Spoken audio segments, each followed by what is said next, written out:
안녕하십니까 믿음의 형제자매 여러분. 저는 오늘 이 시간에 솔로몬의 재판과 그리고 예수님의 재판에 대해서 함께 비교하면서 생각해 보는 시간을 갖고자 합니다. 자, 우리 솔로몬은 이름의 뜻이 솔로몬, 이 솔로몬이라고 하는 이 이름의 뜻이 무엇이죠? 평화, 평화라고 하는 뜻이 있고 또 완전이라고 하는 뜻이 있습니다. 자, 우리 성경에 보면 솔로몬이 나오는가 하면 또 솔로몬이 사랑했던 여인의 이름이 누구죠? 바세바. 바세바도 사랑했죠. 근데 아가서에 나오는 솔로몬의 여인이 바세바가 솔로몬은 바세바네. 바세바가 솔로몬의 엄마지요. 그렇죠. 예. 그런데 솔로몬 누구 사랑했던 여인은 그 잠언에서 나오는 아가서에 나오는 솔로몬이 사랑했던 여인도 솔로몬이랑 비슷한 이름을 갖고 있는데 술람미 여인이죠. 그리고 이제 우리 성경에 보면은 또 누가 있냐면 살로메가 있습니다. 살로메. 자, 이 살로메라고 하는 거는 우리 마가복음 16장 1절에 보면 이제 안식일이 지남에, 우리 이제 마가복음 16장 1절에서 목요일이었던 안식일이 지나가고 이제 금요일이 되었을 때 살로메, 또 마리아, 또 야고보의 어머니였던 마리아, 이 세 사람이 시장에 가서 향품을 준비해 가지고 그거를 예수님의 몸에 이제 바르기 위해서 그것을 산다라고 하는 내용이 나오는데, 또 살로메가 또 누가 있죠? 살로메는 우리가 이제 유대 전승에 보면 그 유대 예수님 당시에 있었던 역사가가 요세푸스라고 하는 역사가가 있는데, 그 역사가가 그 예수님 당시의 내용들을 이렇게 기록해 놨어요, 역사서에. 근데 거기에 보면은 요세푸스가 말하기를 그 헤로디아의 딸, 그 딸의 이름이 살로메였다라고 기록하고 있는데, 그 살로메가 춤을 추니까 헤롯 왕이 너무나 마음이 기뻐가지고 너가 나한테 요구하는 것 중에서 나라의 절반이라도 달라고 한다면 내가 나라의 절반이라도 주겠다라고 말을 했을 때 누구를 달라고 그랬어요? 요한의 머리를 소반에 담아서 나에게 주세요라고 말했었는데, 솔로몬, 또 술람미 여인, 또 살로메, 이러한 모든 이름의 뜻은 뭐냐면 평화 또는 완전이라고 하는 뜻을 갖고 있는데, 요게 가리키는 때가 언제인가 하면 3030년입니다. 3030년. 그래서 우리가 고린도전서 14장에 보면 뭐가 나오죠? 사랑장이 나오는데, 13장이죠. 13장에 사랑장이 나오는데, 완전한 것이 올 때에는 부분적으로 하는 것이 패하게 되고 우리가 얼굴과 얼굴을 대하여 본다라고 하는 말씀이 있거든요. 그래서 여기 이제 고린도전서 13장에서 이 완전한 때가 온다, 요 완전이라고 하는 것이 실제적으로 성취되는 것은 계시록 22장 4절에 보면 뭐라고 돼 있죠?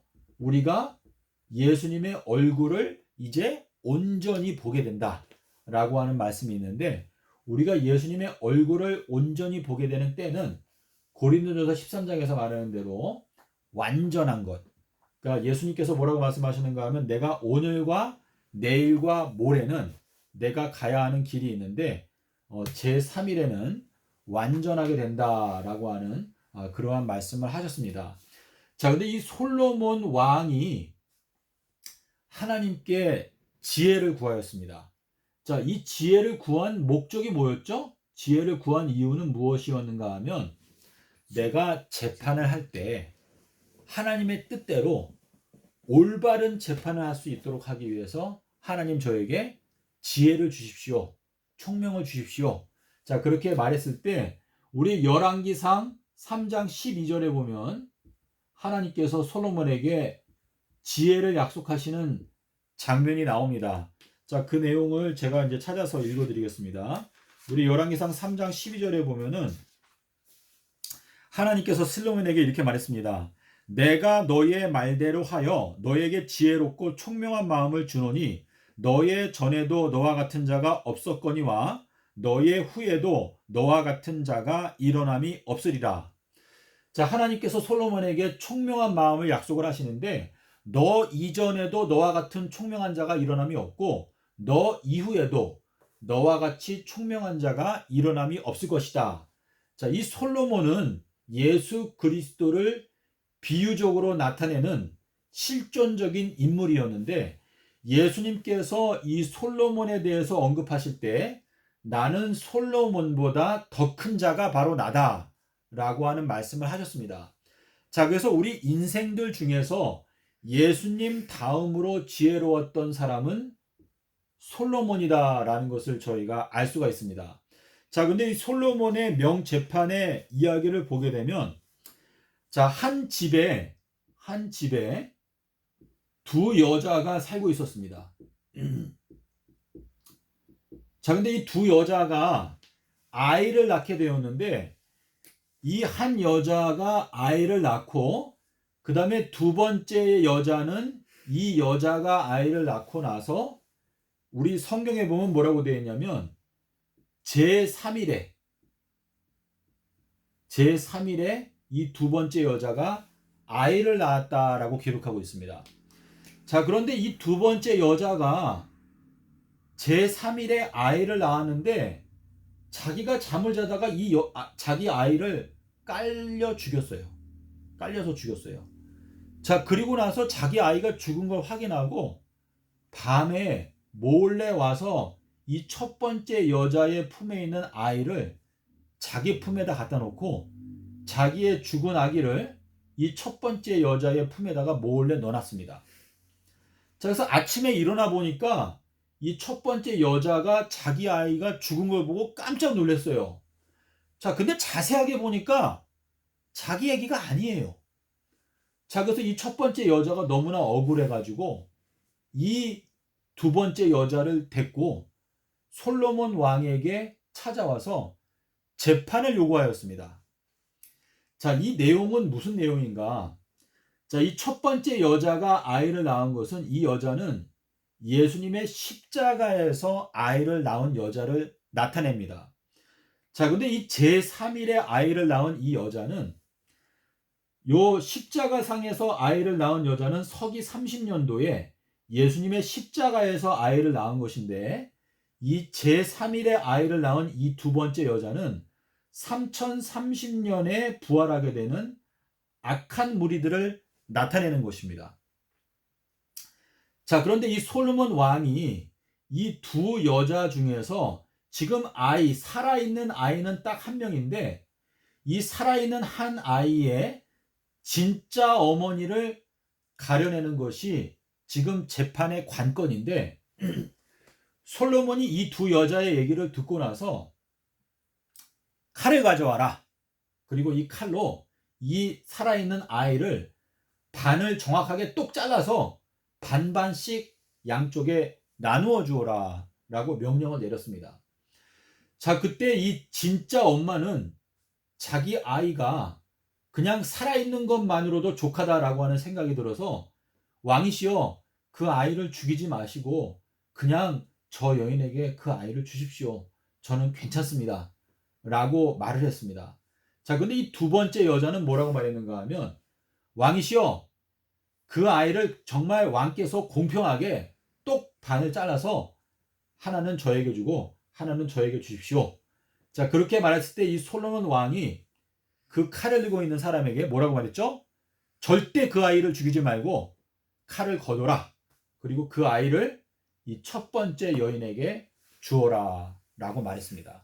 자, 그 솔로몬의 재판의 이야기를 듣고 많은 신하들과 모든 백성들이 솔로몬의 지혜에 감탄하게 되었고 솔로몬을 경외하고 두려워하게 되었다라고 하는 내용이 지금 이 열왕기상 3장에 기록되어져 있습니다.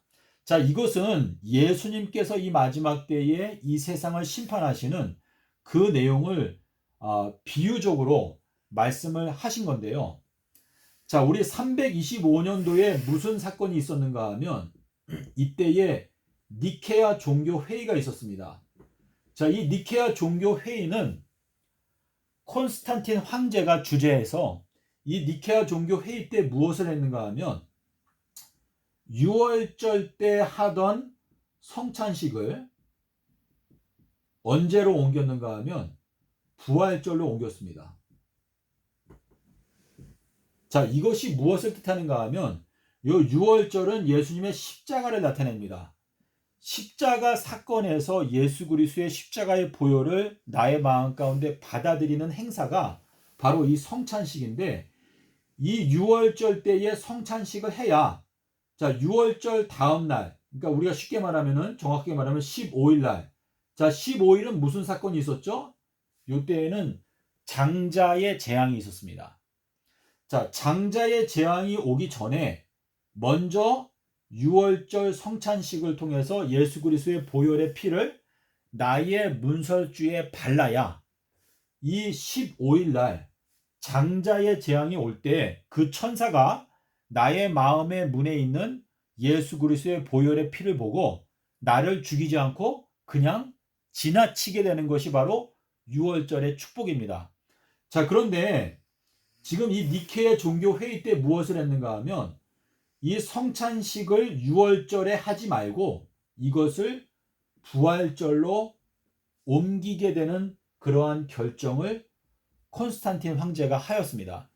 자, 이 부활절로 성찬식을 옮기는 것은 무엇을 뜻하는가 하면 서기 30년도에 예수님의 십자가로 말미암아 우리가 그 십자가의 성찬식을 통해서 우리가 주님 안에서 태어나는 것이 가장 중요한 것인데, 이때 태어나지 않고 3030년, 요게 이제 부활의 시점을 가리키는 것인데, 이 부활의 시점에 이 성찬식을 옮기는 것은 하나님의 심판이 지나간 다음에 성찬식을 하는 것을 의미합니다.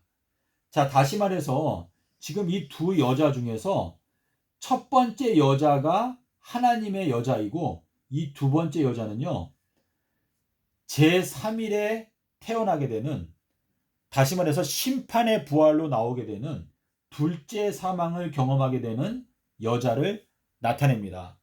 그래서 이 니케아 종교 회의 때 유월절 때 성찬식을 하는 그 제도를 폐지하고, 다시 말해서 예수님의 말씀을 폐지하고 부활절에 성찬식을 옮겨놓은 이 제도는, 이것이 바로 멸망에 가증한 제도인데요.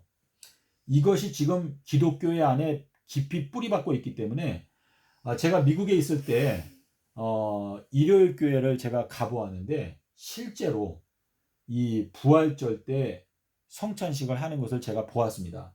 자, 이것은 주님의 심판이 오기 전에 우리가 예수님의 보혈의 공로를 받아들이는 그 구속의 계획을 무너뜨리고, 그 심판이 지나간 다음에 우리들은 영생을 원한다 라고 하는 이 예수님의 십자가의 공로 자체를 무시해버리는 제도가 바로 이 부활절 때에 성찬식을 하는 이 제도가 바로 이 솔로몬의 심판과 함께 나타나고 있습니다. 자, 여러분께서 솔로몬의 이 심판과 함께 예수님께서 마태복음 12장에서 뭐라고 말씀하셨죠? 12장 40절과 42절에서 요나의 표적을 말씀하시면서 마지막 심판 때에 남방 여왕이 일어나서 이 세대 사람들을 어떻게 한다? 정죄할 것이다. 자, 이 정죄라고 하는 것은요, 재판정에서 사용하는 용어입니다. 재판정에서 너는 유죄, 너는 무죄, 이것은 재판관이 결정하는 것인데, 예수님께서 요나의 표적을 말씀하시면서 이 마지막 시대가 오게 되면 니느웨 성 사람들이 일어나서 이 세대 사람들을 정죄할 것이고 남방 여왕이 일어나서 이 세대 사람들을 정죄할 것인데, 나는 솔로몬보다 더 큰 자가 바로 나다 라고 하는 말씀을 하신 것은, 이 솔로몬의 심판보다 더 큰 지혜, 더 완벽한 지혜가 요나의 표적 속에 들어있는데, 그것이 이 세상을 심판하게 될 것이기 때문에 너희들이 정죄를 당하게 될 것이다 라고 예수님께서 말씀을 하시는 것입니다. 자, 예수님께서 살아계시는 동안에 소돔과 고모라 성에 대해서 말씀하시면서 너희들에게 행한 이 모든 기적과 행적을 내가 소돔과 고모라 성에서 행했다면 그 소돔과 고모라 성이 오늘날까지 멸망하지 않고 남아있을 것이다 라고 하는 말씀을 하신 것은 그 가버나움이라고 하는 그 시대 그 사람들은 소돔과 고모라 사람보다 더 악하다라는 것을 예수님께서 선포하셨습니다. 자, 그래서 우리가 지금 이 2021년도에 살고 있는데요. 저희가 살고 있는 이 시대는 예수님께서 말씀하신 대로 인자가 올 때에 이 세상에서 믿음을 보겠느냐라고 하는 그 말씀은 예수님께서 이 세상 마지막을 내다보시고 이 세상 마지막은 소돔과 고모라 때보다 예수님께서 초림하셨을 때보다 더 완악한 가운데 빠지게 될 것이다 라고 하는 것을 말씀하시면서 니느웨 성 사람들은 회개했는데 너희들은 회개하지 않기 때문에 정죄를 당한다. 남방 여왕은 이방 여인이었지만 솔로몬의 지혜를 배우기 위해서 땅끝에서 왔는데 너희들은 요나의 표적 삼라삼밤 땅속의 의미를 배우기 위해서 노력하지 않고 땅끝에서 오고자 하는 마음이 전혀 없구나 라고 하는 말씀을 하시면서 정죄를 당하게 될 것이다 라고 말씀을 하시는 것입니다. 여러분께서 이 솔로몬의 재판과 그리고 예수님의 재판을 비교해 봤을 때 솔로몬이 이 누가 친모인지를 판단하는 놀라운 지혜를 가지고 진짜 엄마가 누구인지를 가려냈습니다. 자, 근데 예수님께서 마가복음에서 말씀하시기를 누가 나의 형제고 나의 자매고 나의 모친이냐? 내 아버지의 뜻대로 행하는 자가 바로 나의 어머니다 라고 말했습니다. 자, 예수님께서 말씀하시는 이 어머니다 라고 하는 것은요, 우리가 갈라디아서 4장 26절에 보면 우리의 어머니는 하늘에 있는 새 예루살렘이다 라고 말하고 있습니다. 자, 그래서 이 새 예루살렘이라고 하는 이 도성 전체는요, 하나님 아버지의 뜻대로 행하는 자들로 모여있는 사람들, 이것이 바로 새 예루살렘인데 하나님 아버지께서는 구름 속에서 분명히 말씀하셨습니다. 예수님은 내가 사랑하는 아들이니까 너희들은 내 아들의 말에 귀를 기울여라 라고 말씀하셨습니다. 그래서 우리가 이 성경 말씀에서 예수께서 가라사대라고 하는 그 말씀은 우리의 생명과 같이 그 말씀을 붙잡아야 합니다. 그것이 바로 우리가 새 예루살렘이라고 하는 어머니, 예수님의 참된 어머니가 될 수 있는 비결인데 예수님께서는 내 아버지의 뜻대로 행하는 자가 바로 나의 참된 어머니이다 라고 말씀하시면서 예수님을 실제로 낳은 마리아는 예수님의 육적인 어머니이지만 예수님께서는 그 마리아가 나의 진짜 어머니가 아니고 내 아버지의 뜻대로 행하는 사람들이 바로 나의 진짜 어머니다 라고 말씀하셨습니다. 그래서 예수님께서는요, 혈통적인 관계를 다 무시하십니다. 그러면서 돌들이 길에 굴러다니는 돌들도 아브라함의 자손으로 만들 수 있는 분이 예수님이기 때문에 예수님께서는 혈통이 아니고 영적으로 하나님 아버지께로서 태어난 사람들, 그 사람들이 진짜 예수님의 어머니가 된다라는 것을 말씀하시고 있습니다. 자, 그래서 예수님께서는 이 마지막 때에 새 예루살렘이라고 하는 예수님의 참된 어머니, 새 예루살렘을 건축하시는 과정 가운데 있는데 우리가 이 예수님의 참된 어머니, 새 예루살렘의 구성원이 되기 위해서는 예수님께서 말씀하신 요나의 표적, 이 말씀이 이 세상을 심판해서 예수님의 참된 어머니와 거짓된 어머니를 가려내는 예수님의 지혜가 되기 때문에 여러분께서 이 요나의 표적을 결단코 가볍게 생각하시면 안 됩니다.